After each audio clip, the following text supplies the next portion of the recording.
There's something I do not like about your presidency, though. There's something I do not like about you being Mr. President and Madam being Madam First Lady. I think it's the fact that I miss years ago just texting to say, Bong and Lisa, please send me Ilocos Bagnet. You never fail to do that. Mr. President, this is for you. Madam First Lady, this is for you, especially the first song. This is what you requested for. I'm happy to be here, sir. And sir, I have only one vice president there. My date tonight. Mali your choice, no?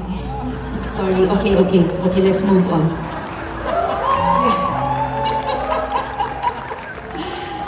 Basta, Mr. President, you have my support. I will pray for you. I will pray for the country. I will pray that before we all judge you, that you are allowed to do your job for all of us. And we pray for good health, peace of mind from all the fake news, all the disinformation.